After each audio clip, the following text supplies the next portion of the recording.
आइए अब आपको बताते हैं कि इजराइल के परमाणु अड्डों को लेकर एक ऑनलाइन अरबी अखबार ने अमेरिकी सूत्रों के हवाले से क्या दावा किया है। देखिए, इजराइल के परमाणु अड्डों को खतरा है, ये बड़ी बात इस दौरान कही गई है। ऐसे में यूएस सैनिक परमाणु अड्डों की सुरक्षा में जुटे, ये भी कहा गया। साथ ही इजराइल में 2000 अमेरिकी सैनिक मौजूद है, ऐसी जानकारी सामने आ रही है। सैन्य सलाहकार टेक्नीशियन भी इस वक्त मौजूद है। अमेरिका ने इजराइल में और सैनिक भेजे हैं। साथ ही साथ परमाणु ठिकानों की सुरक्षा के लिए बताया जा रहा है कि इन सैनिकों को भेजा गया है। अब खतरा क्या है, इसे समझिए। परमाणु अड्डों पर हमला हो सकता है, इस बात का खतरा है। हमास बड़ा हमला इन अड्डों पर कर सकता है। हिजबुल्लाह के निशाने पर भी ये परमाणु अड्डे हैं, ऐसी जानकारी हमें मिल रही है। इसके अलावा हूती विद्रोहियों से भी बड़ा खतरा इन परमाणु अड्डों को हो सकता है।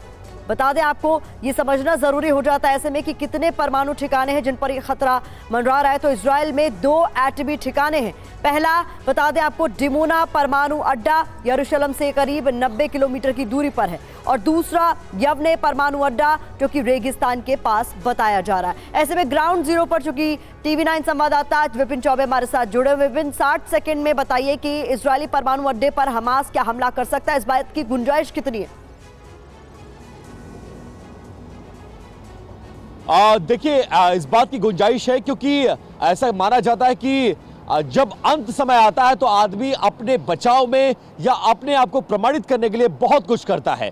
हालांकि इसको लेकर इजराइल बहुत ज्यादा सतर्क, इतना आसान नहीं होगा क्योंकि आज की तारीख में इजराइल पर हमला करने से ज्यादा हमास के सामने प्रायोरिटी यह है अपने आप को सुरक्षित बचाना, ताकि भविष्य में इजराइल के खिलाफ वो दोबारा से रीअरेंज हो सके। तो आज की तारीख में ये असंभव सा लगता है, लेकिन चूंकि ये लड़ाई सिर्फ फिलिस्तीन, गाजा पट्टी, हमास की नहीं है, इस लड़ाई में तमाम वो बड़े अरब के मुल्क शामिल हैं जो मिडिल ईस्ट में बड़ा दबदबा रखते हैं। ईरान शामिल है, सीरिया शामिल है, लेबनान शामिल है। तो अगर उनसे कोई बड़ी मदद मिलती है और इस तरफ कुछ ऐसी हलचल होती है तो संभावना व्यक्त की जा सकती है, लेकिन इतना आसान नहीं होगा क्योंकि अगर ऐसा होता है तो ये तमाम बड़े मुल्कों के लिए मुश्किल साबित हो सकता है। इसलिए इतना आसान नहीं है। संभावना जरूर व्यक्त की जा सकती है, डर जरूर इस बात का है, लेकिन ये इम्पॉसिबल लगता है और इजराइल जैसे ताकतवर देश के खिलाफ तो ये असंभव सा लगता है। प्रतिमा। ठीक है विपिन, हमारे साथ आप जुड़े रहिएगा। इस बीच एक और बड़ी खबर, ईरान के न्यूक्लियर प्रोग्राम पर सनसनीखेज खुलासा। ईरान ने तय सीमा से कई गुना स्टॉक बढ़ा दिया है। ईरान ने 22 गुना यूरेनियम स्टॉक बढ़ाया है और ये IAEA के हवाले से जानकारी है। ईरान के यूरेनियम को लेकर IAEA की बढ़ी टेंशन।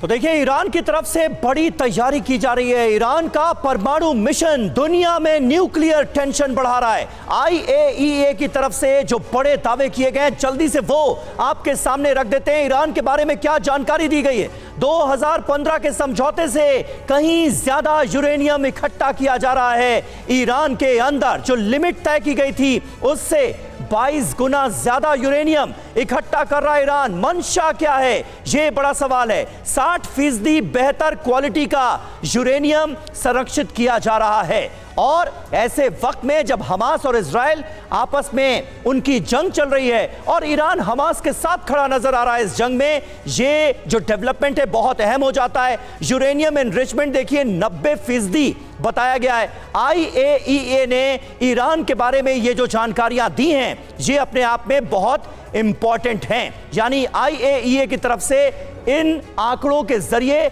आगाह भी किया गया है ईरान को लेकर। जी हाँ, जानकारी ये कहती है कि 90% यूरेनियम एनरिचमेंट का मतलब ये होता है कि परमाणु बम बनाने के काफी करीब है ईरान। अब यूरेनियम का स्टॉक कितना है ये जान लीजिए। 2015 में ईरान के पास लगभग 202 किलो के करीब यूरेनियम था। वहीं सितंबर 2023 में 691.3 किलो यूरेनियम था। 28 अक्टूबर 2023 को यह बढ़कर हो गया 4486.8 किलो यूरेनियम।